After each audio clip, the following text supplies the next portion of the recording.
प्राचीन काल में हमारे संत मुनियों ने कुछ ऐसे उपाय खोजे थे जिसके सहारे वह लंबे समय तक बीमारियों से मुक्त होकर अपना जीवन जी सकते थे। आज के वीडियो में हम उनमें से महत्वपूर्ण नियमों का जिक्र करेंगे जो बहुत आसान है और जिसे अपनाकर कोई भी व्यक्ति, पुरुष या महिला, बूढ़ा, अच्छा बच्चा अपना सकता है, बीमारियों से मुक्त स्वस्थ जीवन जी सकता है। इस नियम को समझने के लिए सबसे पहले यह समझने की आवश्यकता है कि प्राचीन काल में हमारे संत मुनि कभी भी सूर्यास्त के बाद भोजन नहीं करते थे। चरक संहिता में इसका कारण बताते हुए कहा गया है कि मानव शरीर में जठराग्नि होती है जो पाचन क्रिया को नियंत्रित करती है, जिसे कुछ लोग पाचक अग्नि के नाम से भी जानते हैं। और यह जठराग्नि यानी पाचक अग्नि सूर्य के संपर्क में आने पर अच्छे से काम कर सकती है। और जब कोई व्यक्ति सूर्य के डूबने के बाद भोजन करता है तो रात के समय पाचक अग्नि सक्रिय नहीं होती, जिसके कारण धीरे धीरे पाचक क्रिया में बाधा उत्पन्न होने लगती है और इसके कारण समय के साथ शरीर में बीमारी उत्पन्न होने लगती है। यहीं से सभी रोगों का जड़ जन्म होता है। अगर इस जड़ को यही खत्म कर दिया जाए, मिटा दिया जाए, तो शरीर जीवन भर रोगों से मुक्त हो जाएगा।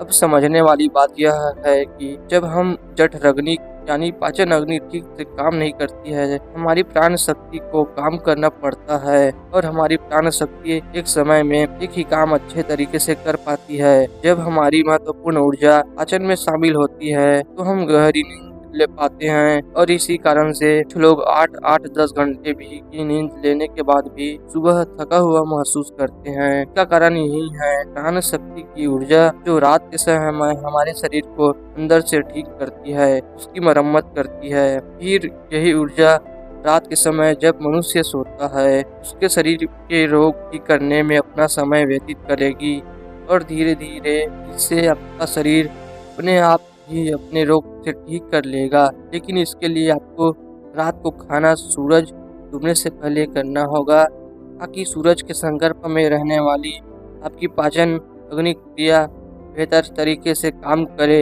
यह आपके भोजन को जल्दी पचाने में मदद करेगा, जिससे आपकी जीवन शक्ति अन्य कार्य कर सकेंगे।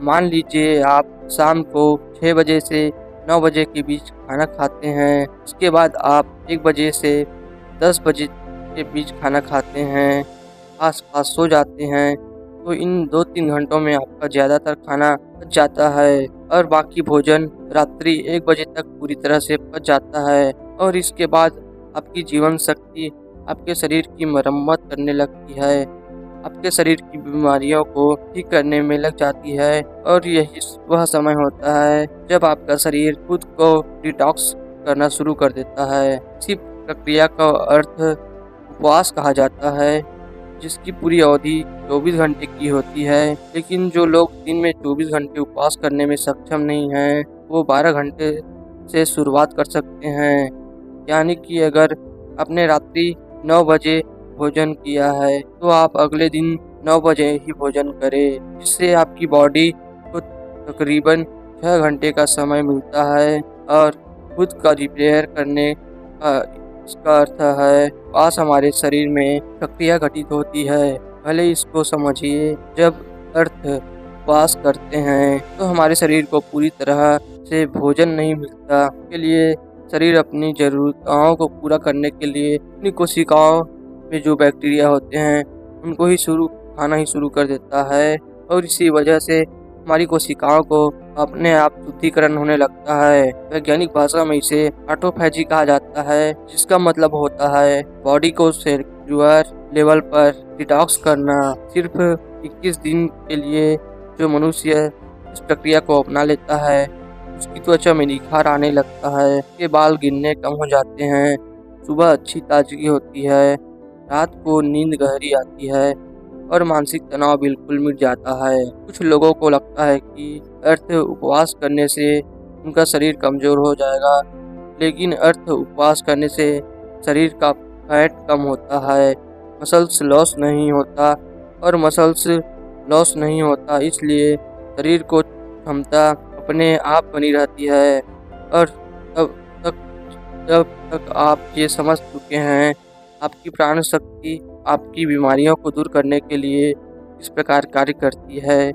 इस समय आपको भोजन करना चाहिए ताकि आपकी प्राण शक्ति पूरी ऊर्जा के साथ काम करे। यह समझ चुके हैं, लेकिन इसके बाद जो समझने वाली बात है वो ये है कि आज के समय में काम करते हुए आदमी अपनी दैनिक दिनचर्या बिल्कुल छोड़ देता है।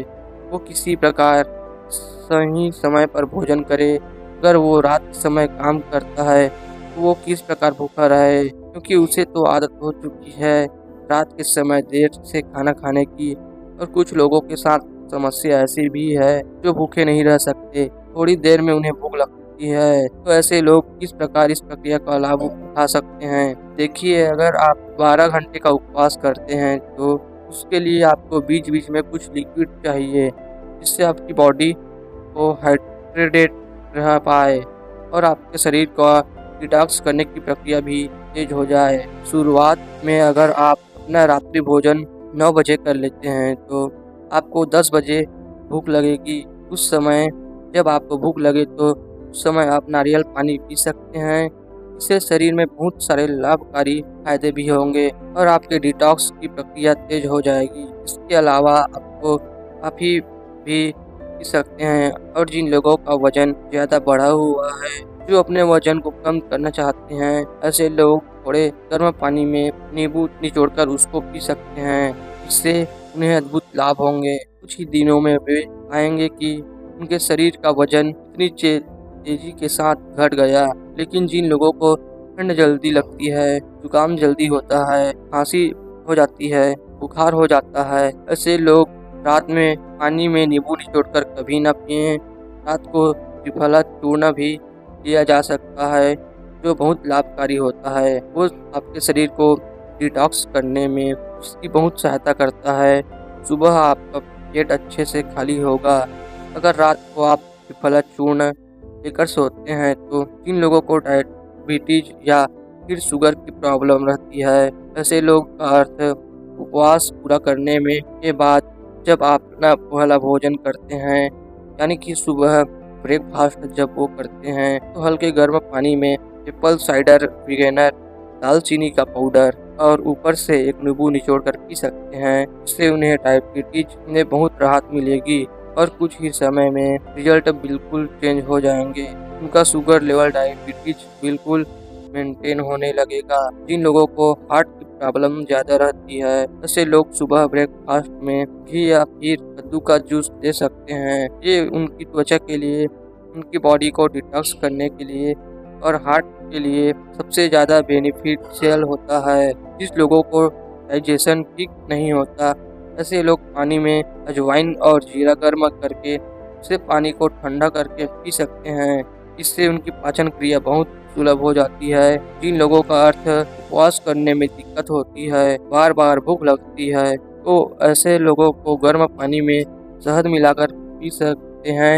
ये उनकी भूख मिटा सकता है। उनके शरीर को डिटॉक्स करने में बहुत मददगार साबित होगा। कुछ लोग जल्दी रिजल्ट पाने के लिए तो में 2-2 दिन उपवास करते हैं, लेकिन 4 दिन पेट भर भर के भोजन करते हैं। इसके उन्हें जल्दी रिजल्ट तो मिल जाते हैं, लेकिन ज़्यादा ऐसे रिजल्ट टिकाऊ नहीं होते। अर्थात उपवास यानी इंटरमिटेंट फास्टिंग धीरे धीरे रिजल्ट दिखाई देता है, लेकिन इसके लिए जो रिजल्ट होते हैं वो परमानेंट होते हैं।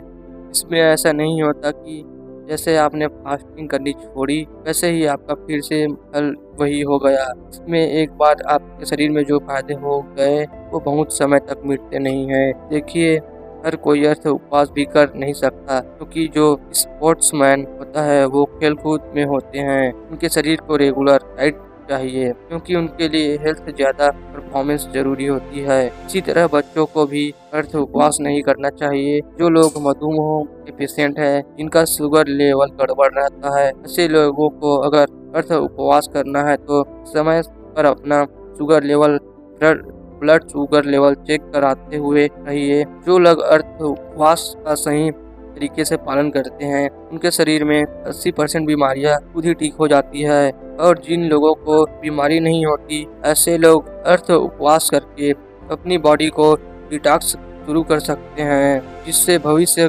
में उनकी बीमारी नहीं होगी। यही हमारे संत मुनियों का जीवन भर स्वस्थ रहने के लिए अचूक मंत्र है, जिसका आयुर्वेद चरक संहिता हर जगह उल्लेख मिलता है। चरक संहिता में अर्थ उपवास के साथ एक और नियम जोड़ा गया था, लेकिन वो आज के समय में संभव नहीं है। लेकिन फिर भी मैं आप लोगों के सामने उसका उल्लेख करना चाहता हूँ। शायद कुछ लोग पालन कर पाए। अगर आप पालन कर पाते हैं या नहीं भी कर पाते तो कमेंट सेक्शन में जरूर बताना। देखिए, पुराने समय में जो खाना पकता था वो मिट्टी के बर्तन में पकता था, और यह बहुत जरूरी होता था कि उस खाने को पकाने के लिए वायु का स्पर्श हो, उसमें प्रकाश का भी स्पर्श हो, उसमें अग्नि का भी स्पर्श हो और मिट्टी का भी स्पर्श हो। उस समय मिट्टी का बर्तन होता था, अग्नि का स्पर्श खाने को पकाने के लिए दिया जाता था, और सूर्यास्त के अगर पहले खाना पकेगा तो उसमें प्रकाश का भी स्पर्श आ जाएगा और वायु का भी स्पर्श आ जाएगा, क्योंकि खाना प्रेशर कुकर में नहीं पकता, खुले बर्तन में पकता था, जिससे वायु का उसको स्पर्श कर सके। लेकिन आजकल की जीवन शैली में यह संभव नहीं है, इसलिए कम से कम अर्थ उपवास करने को सीखे। चाहे हम उस तरह का भोजन तैयार नहीं कर पा रहे हैं, लेकिन अर्थ उपवास करके अपने शरीर को फायदा तो पहुंचा सकते हैं। दोस्तों, उम्मीद करता हूँ आपको इस कहानी में अच्छी सीख मिली होगी। यह कहानी आपको कैसी लगी हमें कमेंट बॉक्स में जरूर बताना। अगर मेरे चैनल अच्छा लगता है तो मेरे चैनल को सब्सक्राइब कर देना, लाइक कर देना, ताकि इसी तरह का वीडियो आप लोगों के लिए मैं लाता रहूँ।